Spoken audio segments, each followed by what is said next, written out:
Class 7 science जिज्ञासा chapter है 5वां हमारे आसपास के परिवर्तन भौतिक एवं रासायनिक। ये भौतिक और रासायनिक परिवर्तन हमारे दैनिक जीवन में होने वाली सामान्य प्रक्रियाएं हैं। भौतिक परिवर्तन में जिसमें किसी पदार्थ का केवल रंग, आकार, अवस्था जैसे बाहरी गुणों में बदलाव होता है, इसमें कोई नया पदार्थ नहीं बनता। वही रासायनिक परिवर्तन में जो ऐसे परिवर्तन होते हैं जिसमें कि पूरी गुणधर्म बदल जाती है, एक या एक से अधिक कई नए पदार्थ बनते हैं। इसको हम देखिए रिवर्स में, इसको पीछे हम ला सकते हैं, लेकिन एक बार रासायनिक परिवर्तन घटित हो जाए तो हम इसको पुनः पीछे नहीं ले जा सकते। तो चलिए शुरू करते हैं इसके अभ्यास के प्रश्न और अधिक सीखें। निम्नलिखित में से कौन से कथन भौतिक परिवर्तन की विशेषताएं हैं? देखिए पहला है पदार्थ की अवस्था परिवर्तन हो सकती है अथवा नहीं हो सकती है। ठोस से द्रव अवस्था, द्रव से गैस अवस्था, ठीक है, तो ये होती है और कई पदार्थ ऐसे उसमें नहीं होती है। ये तो होगा पहला स्टेटमेंट, बिल्कुल सही है। अब इसमें देखिए दूसरा, विभिन्न गुणों वाला पदार्थ बनता है, ये नहीं होगा, कोई नया पदार्थ नहीं बनता, कोई नया पदार्थ नहीं बनता, ये हो गया पहला और तीसरा। रासायनिक नहीं है ये, इसमें कौन सा होगा स्टेटमेंट आपका हो जाएगा ये का, पहला और ये तीसरा। इसके बाद देखिए दूसरा है पूर्वानुमान लगाइए कि निम्नलिखित परिवर्तनों में से कौन से परिवर्तन उत्क्रमित किए जा सकते हैं, यानी उल्टे किए जा सकते हैं, पुनः पहले वाली अवस्था में आ सकता है, और कौन से नहीं। यदि कोई परिवर्तन के विषय में आप आश्वस्त नहीं हैं तो उसका कारण लिखिए और क्यों नहीं है, ठीक है, कारण लिखिए कि क्यों नहीं है।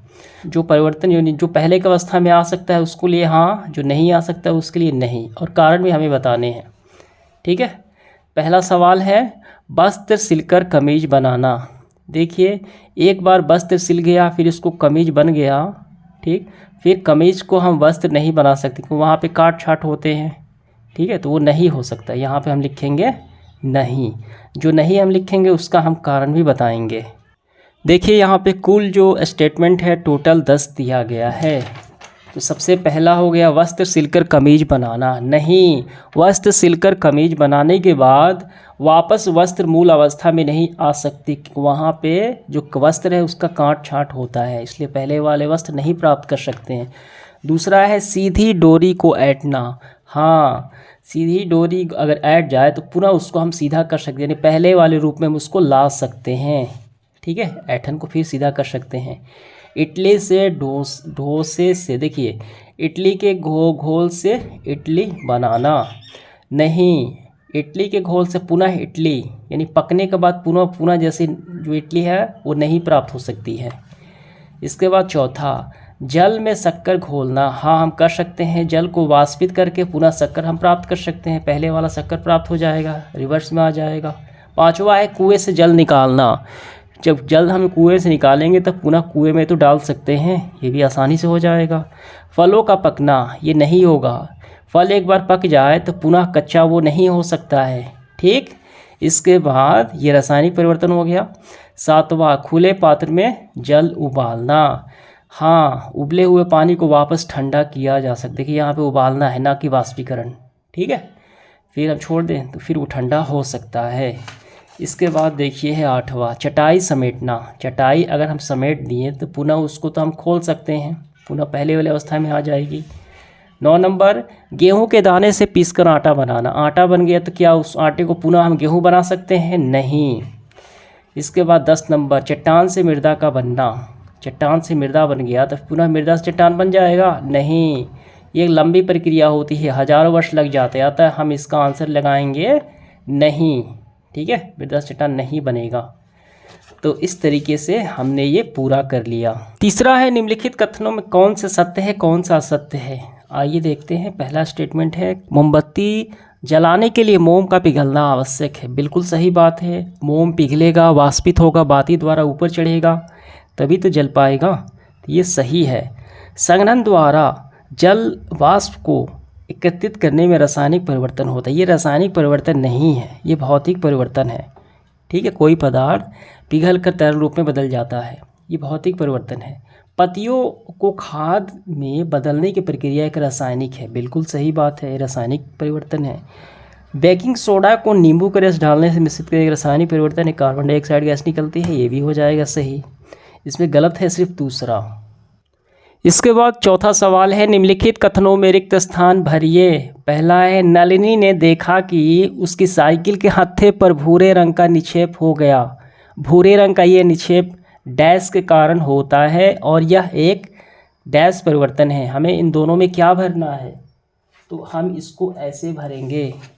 देखिए, नलिनी ने देखा कि उसकी साइकिल के हत्थे पर भूरे रंग का निक्षेप हो गया है, तो भूरे रंग का निक्षेप है जंग लगना, ये जंग है, ठीक है, जंग लगने के कारण होता है। यह एक जंग लगना एक रासायनिक परिवर्तन है, ठीक है, ऑक्सीकरण होता है। इसके बाद दूसरा, रुमाल की तह लगाना एक क्या है, भौतिक परिवर्तन है। रुमाल को बदलना, उसके शेप में को बदल देना, तह लगाना भौतिक परिवर्तन है। और यह डैश हो सकता है, ये क्या हो सकता है, उत्क्रमित यानी उल्टा हो सकता है। पुनः रुमाल को हम सीधा भी कर सकते हैं।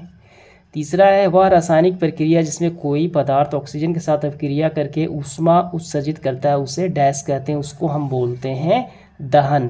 दहन ही तो कहते हैं, ऑक्सीजन के साथ कोई दाह्य पदार्थ जलता है, ठीक। और देखिए, यह डैश परिवर्तन है, तो दहन एक रासायनिक परिवर्तन है, इसमें ऑक्सीजन चाहिए।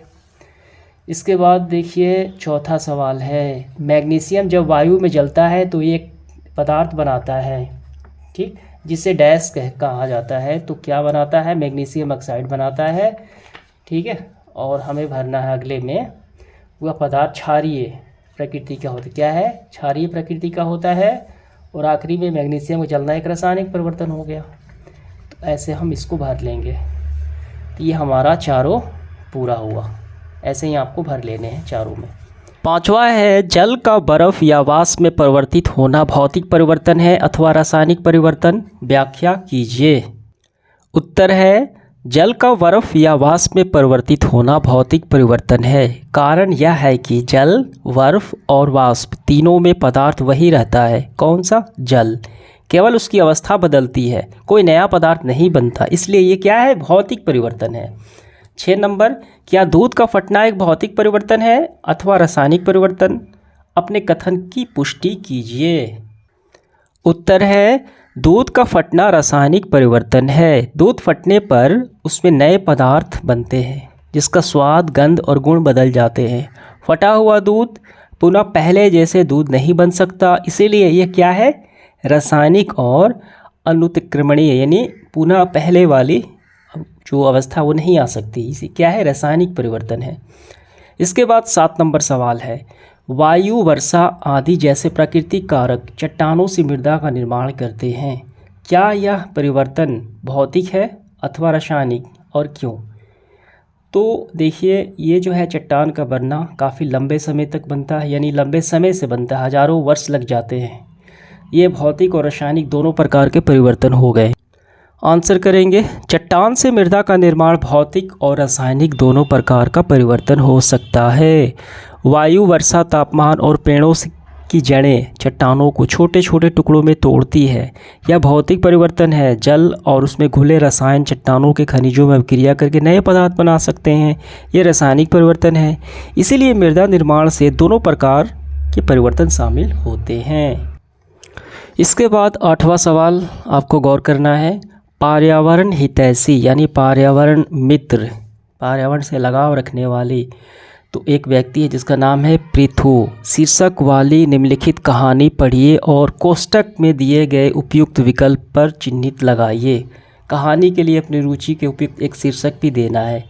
तो पहले हमें पढ़ के जो कोष्टक में सवाल पूछेगा उसका आंसर करेंगे। देखिए, पृथु रसोई में भोजन तैयार कर रहा है, वो सब्जियां काटता, आलू छिलता है और फल काटता है।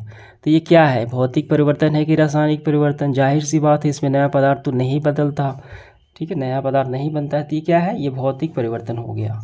तो हम रखेंगे इसको भौतिक परिवर्तन। तो पहले सवाल का आंसर तो हो गया। वह बीजों को, फलों और सब्जियों के छिलकों को मिट्टी के एक पात्र में एकत्रित यानी इकट्ठा करता है, तो ये भी हो गया भौतिक परिवर्तन। इसमें किसी प्रकार की अभिक्रिया नहीं हो रही है और न ही कोई नया पदार्थ बन रहा है, ठीक है। और पुनः चाहे तो वो पहले जैसी अवस्था में ला सकता है, ठीक। अब इसके बाद जीवाणु और कवक की क्रिया के कारण फलों और सब्जियों के छिलके और अन्य सामग्री सड़ने लगती है, खाद बनती है। तो ये होता है रासायनिक परिवर्तन। एक बार सड़ गया, गल गया तो पुनः पहले अवस्था में नहीं आ सकती है, नया पदार्थ बन गया, खाद बन गया। ठीक है, फलों के छिलकों और अन्य सामग्री से ये रासायनिक परिवर्तन हो गया। पृथु बीज बोने समय, ठीक है, बीज बोते समय गमले में खाद डालने और उसमें नियमित रूप से जल डालने निश्चय करता है। कुछ दिनों पश्चात वो देखता है कि बीज अंकुरित होने लगे और छोटे छोटे पौधे उगने लगे, ठीक है, जिनमें अंततः रंग बिरंगे पुष्प खिल उठ जाते हैं। तो ये क्या है? ये रासायनिक परिवर्तन है। ठीक है, प्लांट से फलों का पकना, प्लांट उग जाना, रासायनिक परिवर्तन है। हम इसको पीछे नहीं ले जा सकते। एक बार फल आ गए, क्या हम फल को हम दोबारा उस बीज में ला सकते हैं? नहीं। तो ये हमारा आंसर तो हो गया भौतिक, ये भौतिक, रासायनिक, ये भी रासायनिक। परिवार के सभी सदस्य प्रिशु के प्रयास की प्रशंसा करते हैं। अब हमें देखिए इसका पूरा शीर्षक देना है। यहाँ पे शीर्षक तो है पर्यावरण हितैषी प्रिशु, तो हम अलग से देंगे पृथु की रसोई। आपको लिखना है पृथु की रसोई, ये हो गया शीर्षक और हमारा आंसर भी हो गया। इसके बाद देखिए 9 नंबर सवाल। अगले पृष्ठ पे कुछ परिवर्तन दिए गए हैं। चिन्हित क्षेत्र का भौतिक परिवर्तन, चिन्हित क्षेत्र ख में रासायनिक लिखना है। इसमें भौतिक, इसमें रासायनिक और इसमें दोनों, भौतिक और रासायनिक दोनों। देखिए दोनों बॉक्सेस इसमें शामिल हैं। ठीक है, तो चलिए देख लेते हैं। देखिए गौर कीजिए, मोमबत्ती जलने की प्रक्रिया, पहले इसको हम देखते हैं। कागज़ का फटना, कागज़ फटता है तो इसमें कोई नया पदार्थ तो नहीं बनता। ठीक है, तो ये क्या हो गया? ये हो गया भौतिक। अब इसके बाद देखिए बर्फ़ का पिघलना और वस्त्रों की तह लगाना, तो ये तीनों हो गए भौतिक। आपको इसमें क में रखना है, इन तीनों को क में। जंग लगना, दूध का फटना, फलों का पकना, मैग्नीशियम का जलना, बेकिंग सोडा के शीर्षक ये मिश्रण करना, ये सारे रासायनिक, इसको रखेंगे ख में। और सिर्फ ग में एक ही को रखेंगे, मोमबत्ती जलने की प्रक्रिया। इसमें मोम का पिघलना हो गया भौतिक और मोम का जलना हो गया रासायनिक। ठीक है, ये हो गया ग में। चित्र 5.11 क, ख और ग और घ में दर्शाए गए प्रयोग किए गए हैं। पता लगाइए कि किस प्रयोग में चूने का पानी दूधिया हो जाएगा और क्यों। क, ख, ग और घ। देखिए यहाँ पे ये क्या है? एक परख नली है। इसमें डाला गया है सिरका और बेकिंग सोडा। सिरका होता है आम्लीय, अम्ल होता है, इसमें बेकिंग सोडा मिला दिया गया तो बनेगा कार्बन डाइऑक्साइड इसमें। और ये गैस इस पाइप के माध्यम से इस परख नली में आएगी जिसमें कि चूने का पानी है। तो चूने का पानी कार्बन डाइऑक्साइड के साथ अब क्रिया करके ये दूधिया हो जाएगा। तो इसमें तो होगा, इसमें होगा। ठीक है, इसमें हो बन जाएगा, तो हमें यही बताना है, ये दूधिया होगा। अब ख पाठ में देखिए, इसमें क्या है? नींबू का रस, ये आम्लीय है, सिरका ये भी आम्लीय है, दोनों आम्लीय प्रवृत्ति के हैं।